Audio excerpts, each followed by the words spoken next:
Hello Internet, and welcome back to Experimental Cataclysm, the show where we talk about recent changes to the experimental version of Cataclysm Dark Days Ahead. And let's just get started this week. First up today from Rennick, we've got a change to NPCs and how they interact with beds. Now the main draw seems to be that they will look further away for beds when they want to sleep. Now, I definitely encountered this before. I remember having a bed on the opposite side of the evac shelter, but to get the NPC to actually sleep there, I had to lure them with sound towards the bed. Now the PR also made it so that they prefer better beds, so they do seek out warmth and higher tier beds, which I assume means more comfort as well. Anyway, this doesn't look to be a very big change, but I did remember that specific incident with my NPC, so I thought I would mention it. Speaking of Rennick and NPCs, our next PR made it so that they won't scream at you when they're right next to you. Apparently all NPC barks were previously a loudness of 16, which when they're right next to you and it's nighttime is basically them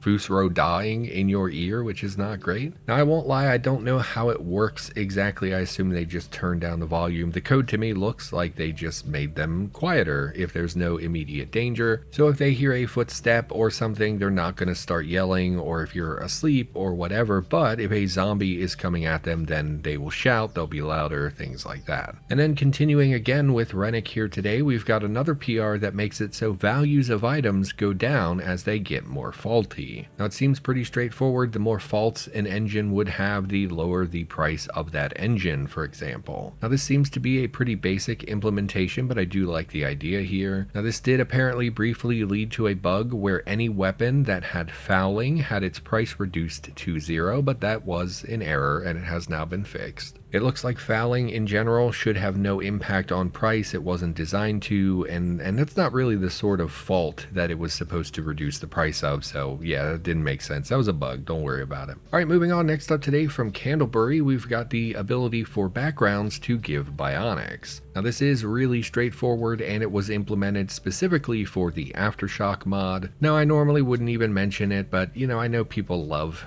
Aftershock, and it makes sense that it would benefit and largely be limited to mods. Obviously, Vanilla has moved away from starting the game with Bionics in the vast majority, if not all, of Vanilla circumstances. Although this is a cool addition, so if you're a modder, you can now set up backgrounds to have and give the player Bionics, and it's not just limited to professions anymore. Moving on, next up today from Munza Boss, we've got the addition of the small hider flag for various creatures. Now we actually talked about this flag a while back. I think it was when it was first added, and it was pretty much limited just to the roaches in the game, if I'm remembering that right. Now, according to the description of this flag listed in jasonflags.md, it says, quote, "This small monster can hide under or behind furniture such as beds, refrigerators, and underbrush." Now, this PR has changed it so that more or less just any creature under the weight of around 7 kilos will now have this flag. So that includes things like cats and crows, in addition to the obviously much smaller things like roaches. Now I do have a little bit of concern here because it does say about hiding under a fridge, but I'm not sure if hiding using a fridge means they're under the fridge or it just obscures them if they're behind the fridge, because honestly a cat being under my fridge in real life is basically impossible, but my cat hiding behind the fridge is it's pretty much a daily occurrence. So despite some reservations here that are, probably not even an issue, I just wanted to let you know you might see these small animals popping up from seemingly nowhere as they appear from basically beneath or behind furniture. Next up today from Jur, I guess, we've got the addition of earthworms to the game, specifically adding them for the purposes of consumption. Now, when you dig a shallow pit, you can receive either a single earthworm item or handfuls of earthworm items, which maybe sounds confusing. Basically, those are two separate items, a single earthworm and a quote handful of earthworms. Now, I don't really remember how many worms are in any given area of soil in real life, but I know it's a lot, and I vaguely have memories of digging up worms for fishing when I was a small child. Now, in addition to these worms now existing, several recipes for cooking them have been added. Now, this includes fried worms, which, yes, anyone who's around my age might remember a child's book called How to Eat Fried Worms. worms, which was pretty much all I could think about when I saw this PR. Now, I had this particular book cover right here, a story about a kid who eats worms for a bet or something, if I remember right. Anyway, people can, and some people do, eat earthworms, so yeah, now you can do that in the game. And since this PR gave me nostalgia for a book that I read as a very small child, you get a shout out in the video. So just try to remember that, everyone. If you want shouted out in the video, just try to trigger my nostalgia. There you go. Next up today from Dr. Boomstick, we've got several adjustments to garbage loot. However, the one reason I mention this is because it finally removes fetuses from spawning in the trash at restaurants. Now, this has been a weird,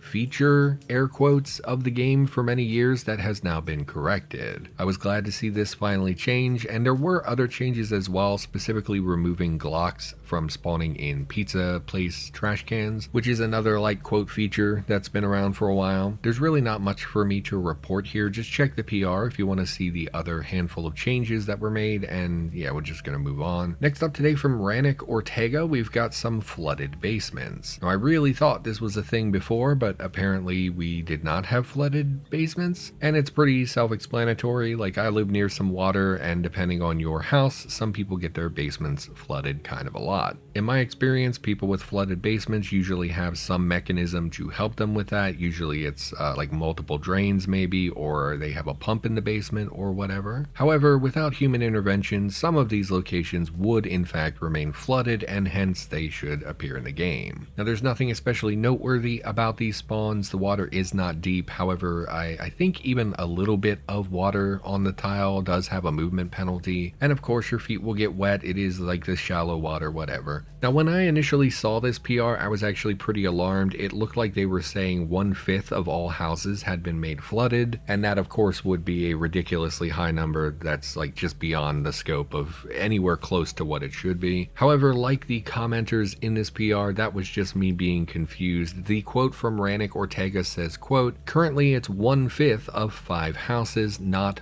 all houses," meaning that not every basement has a flooded variant, only 5 of them do. Now, this was then later changed to be a 1 in 20 of those 5 houses instead. So when you find those particular houses, there is now a 1 in 20 chance that they will be flooded. This means that it should be a rarity. According to the math here from Rannick Ortega, it should be about 0.35%, so about 1/3 of 1%. And as they do more basements that have these flooded variants, they're going to adjust those weights to keep it a relatively low number. So although I was initially panicked seeing this, and other people seemed quite concerned about this as well, math has saved the day, I guess. Well, for once. For $1, name 5 mathematicians. Ian Malcolm does count, but shame on you for that being the only mathematician you know. Anyway, it doesn't matter. Next up today from Dr. Boomstick, we've got an audit for the books that can be dropped by child zombies and found in schools. So this is actually a little complicated because of how the game has been set up for many years. Basically, for a long time, child zombies were designed to be ambiguously aged. So you would previously find child zombies in a daycare, implying that they were very young to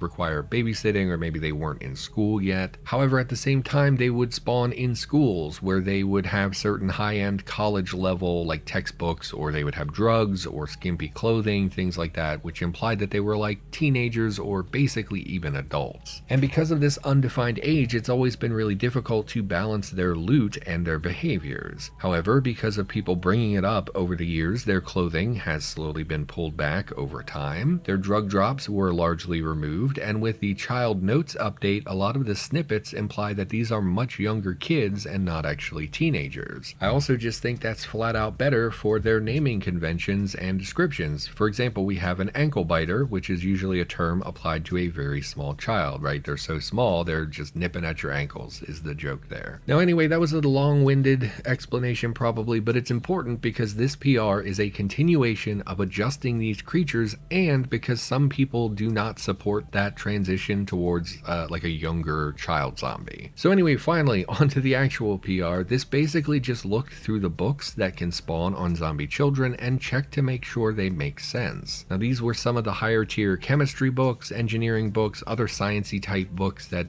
just didn't seem appropriate for much younger children. Now, as I said, some people do not like this. They really like the abstract version of children where they have a nebulous age assigned to them, but I personally like these changes. Now, it does make schools less valuable in general, especially because child zombies they're like one of the only zombies you would expect to be wearing a backpack and therefore be capable of carrying books on their person, if that makes, hopefully, you know what I mean when I say that? So, right, that's the change, basically. Feel how you will about it, but basically it's like removing a lot of the higher tier books from zombie children who would not have those books. Now, I personally prefer us moving towards younger child zombies because, like, realistically in this game, would there be a difference between a 17-year-old zombie and an adult zombie? Not really, right? It makes much more sense for them to be these distinct creatures because they all have their own variants, they all have their own naming conventions, and it makes much more sense to have that distinction if they're significantly different from a regular zombie. So a 17-year-old that gets turned into a zombie probably would just be called a zombie, but a 10-year-old who gets turned into a zombie, well, that's clearly a zombie child, right? There's a noteworthy distinction there in my opinion. But anyway, okay, just moving on, I guess. Next up today, we've got hair growth, which I was not expecting to talk about, but it is optional, so don't get mad about it yet. Now, this PR comes from MNG Cataclysm and seeks to simulate hair growth for both players and NPCs. Now, this appears to work exactly how you would expect it to. As time passes in the game, your hair will grow, both your head hair and facial hair. And again, it is purely opt-in, so you don't have to worry about this. If you hate the idea, you don't have to enable it. It's not a big deal. However, if you do want to enable this feature, there is a neutral trait for it. That would be the traits in the rightmost column in character creation. So that's where the hairstyles and the skin tones and all that stuff appear. Now, the trait to enable hair growth is called natural hair growth. When selected, your hair should grow over time, and I believe these other traits are just to let the game know which hair color you use as your hair starts to grow out. Now, once again, I want to stress this is something you have to enable manually. I keep mentioning that because one, people might not realize it, that they have to manually enable it and be annoyed when it doesn't work, and two, because we have pretty firm policies about not adding this sort of tedious self-care type stuff like bathing, bathroom stuff, trimming a beard, stuff like that. In fact, in the PR, Kevin specifically said this could not be added unless it was by choice only, and it is in fact disabled by default. Now, it's unclear to me how long it takes for your hair to grow noticeably and have the actual tileset sprite change. My expectation would be that because it's first implementation, it's probably just a flat amount of time between each increment, but I didn't really know how to test that exactly, so currently to me it's an unknown. Now, as for my opinion, I mean, shrug. I don't know, I don't have a firm opinion on this, I guess. I like it for roleplay reasons, but for the average player, I don't know how much people are going to care about it. I do really like that it's an option if I wanted to do like a roleplay series, and I do like that Kevin chimed in to be really clear, like, hey, it had to be optional, because in my opinion, that's how I feel it should be. It shouldn't be mandatory because it just would add tedium if that's not something you're looking for. Now, beyond that, I'm sure some people will really think this is cool, so,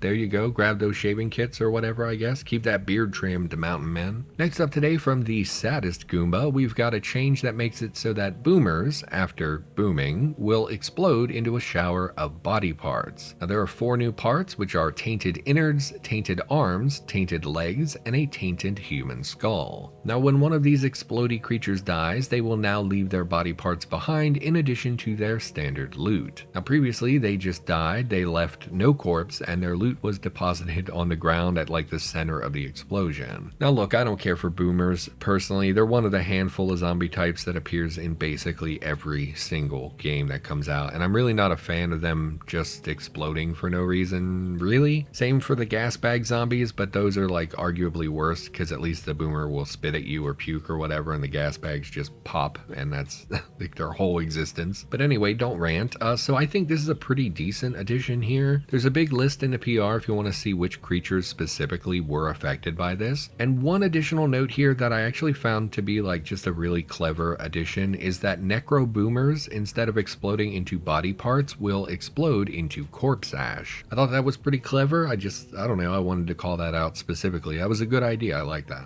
Now actually it's worth pointing out here that there was a follow-up PR which continued expanding this. Some of the creatures that were missed in the initial PR have gotten the same body part explosion treatment here, so more of them have this now. And then special snippets were added for various body parts and dissections, and tainted skin scraps were also added to the list of possible parts, but only for specific creatures. So I think that's everything for those PRs. However, there were also other boomer changes, which I guess we should talk about, but they were later reverted. Now basically what happened is that there were several changes and several PRs that ended up being like recently reverted, including the pink eye boomer changes that we discussed previously. Now I do have opinions on these reversions, and I think that the way it was handled in general was pretty poor, and I'm not really happy with that's not how this should happen. But I'm also not here to stir up drama or call out anyone, like no one specifically or anything like that. It seems like people are working to resolve this situation and taking steps so that in the future we don't run into the same sort of sudden reversion. It just all around, I think it's been unpleasant. I think a lot of people are generally unhappy with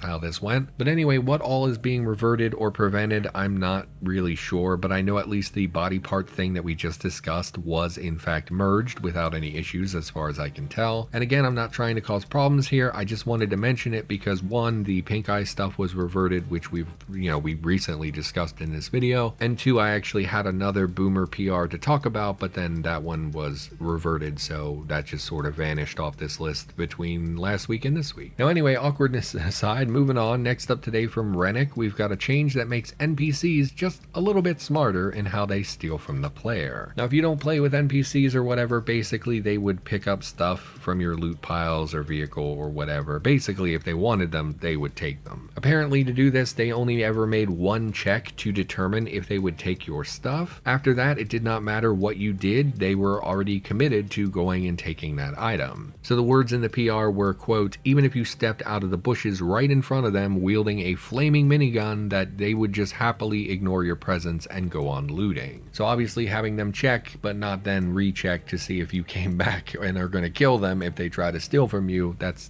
bad. Well, this PR makes it so that instead of only doing that one check, a check will actually be made every single turn. In addition to the more frequent checks, there are also other factors that will go into whether or not they continue to steal from you. So if their pockets are full, obviously they're not going to take things. If they're aggressive or if they hate you, they will be more likely, and they might be less likely to take your things if they're afraid of you, that sort of stuff. In fact, in the PR, it even recommends scaring them a little so that you don't have to worry about it. Now, I haven't had many issues with things being stolen from me. Usually it's either a hostile NPC that we're gonna fight anyway, so them stealing it didn't really matter, or else the NPC is living with these little dogs next door, man.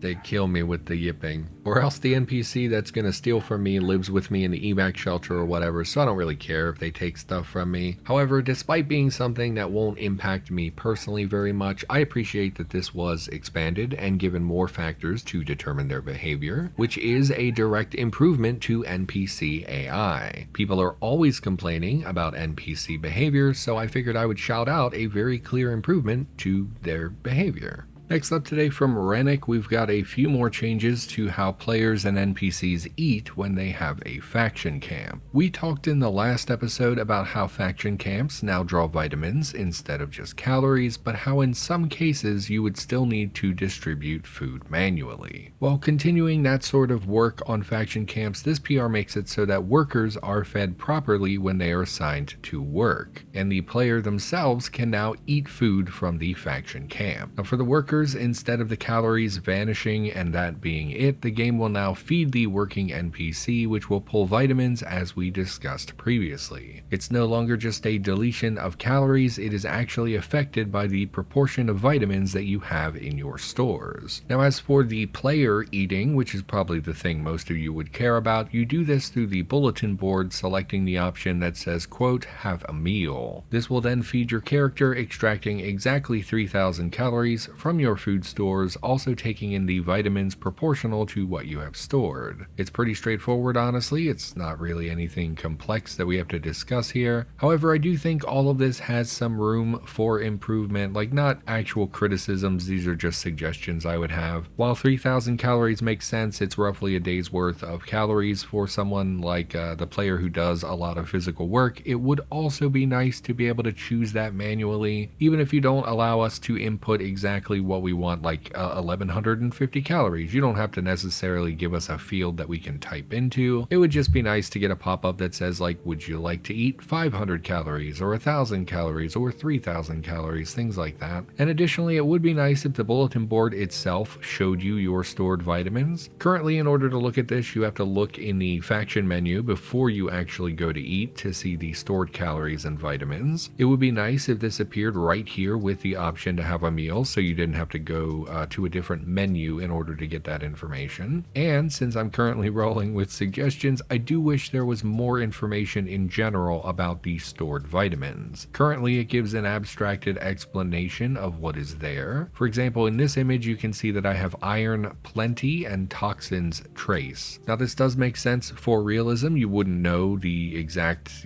percentage of toxins that are in your camp or whatever. However, our characters know exactly how many calories are in the store and the exact calories and vitamin count for every single food item in the game, which, obviously that's not realistic either. So I think it would be better if we just had more information here, like what percentage of the vitamins would we expect to extract during our meal? Like, are we going to get, 4% RDA if we eat this 3,000 calorie meal? Or even just being able to see the overall percent stored in the camp or whatever vitamin value the game stores. I'm sure it's not a percentage, but you know what I mean, I think. Now, I'm sure there probably are reasons for why these things, are like this, and I probably just don't know what they are, but I do find myself wishing for that kind of display. But anyway, these are just suggestions. The main takeaway here is now, like, you can eat directly from your food stores with the benefits and drawbacks of the vitamins that you have there. And then finally today from Fairy Armadillo, we've got the addition of a new mutation line called the Chiropteran or Bat Mutation Line. It also added the Subaquatic Navigation System CBM, which we will touch on a little bit at the end of this segment, but I forgot to cover it initially. It's not like a huge thing. We'll talk about it in a minute. Now, as always, I'm not particularly good at understanding mutations, but it looks like this path is filled with the obvious physical characteristics. So things like bat wings, that classic bat nose that you would recognize immediately, bat ears, hooked toes, things like that. And the wings have the glide ability that we discussed in previous episodes, and the hooked toes themselves allow you to latch onto walls. Now, the PR says, quote, you can climb just about anything thanks to your powerful toe claws. And these do actually allow you to climb up a Z level using the wall, for example. Obviously, without that, you would need some other tool or terrain in order to climb up onto a roof. Now, the other feature of the line seems to be the, it's called hemovore here in the PR. I've always heard the term hematophage, but I think that's maybe a made-up term. I don't know. Now, the idea here is that blood is crucial to your diet. So not only can you consume blood, but I believe it's also hooked in so that your use of iron increases. So I believe you're more likely to develop anemia unless you actually drink blood. I'm not sure if blood is a hard requirement or if it's just the anemia thing. Still pretty cool. I mean, to have someone focused on eating blood, is a pretty unique thing that I don't think any other line has. Now, there is also echolocation, which is a triggered mutation that lets you,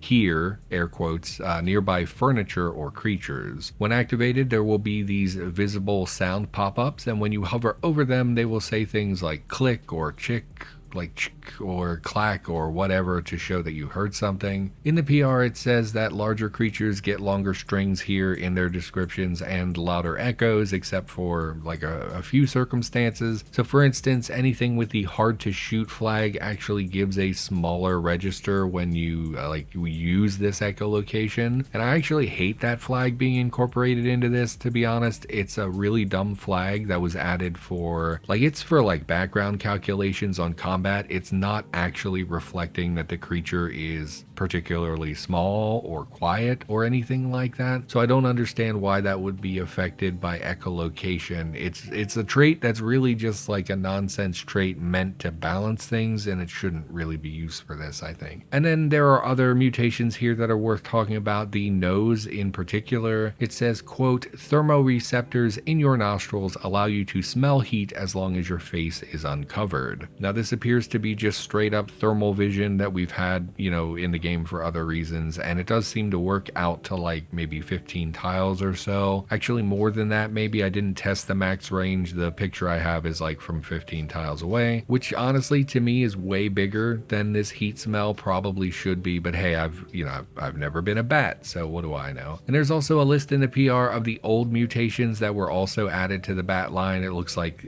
things like flimsy and light bones are probably the two main bad ones here. Badly deformed, I'm not really familiar with that trait. I assume it makes it like maybe much harder to interact with NPCs. I don't know, is that a big deal? It could be, I guess. And then here at the end, I'll tack on that thing about the CBM that I talked about earlier. Apparently it's just the same code stuff as echolocation. It's just that the CBM is meant for underwater use instead. So instead of triggering your mutation when you're indoors or whatever, you would trigger your CBM when you're underwater. So yeah, same deal, probably of pretty limited use because like underwater content doesn't really exist yet. All that, you know, stuff that comes with water PRs, all that. And then there were other changes in this PR. I'm not really sure why they ended up in this PR instead of a different one. Stuff about slimes and cephalopod attack penalties and some random bug fixes. I don't know. But anyway, as always, I'm sorry I'm not more versed in mutations, so I can't really give feedback on, you know, is this balanced? Is it a good tree, a bad tree, stuff like that? I just don't know. But really, we very rarely see a new mutation line like this, so you know, hey, definitely get out there and check it out. I think it seems really interesting. I'm curious about the blood drinking because I'm an edgelord, I guess. I don't know. But with that, I think the show draws to a close.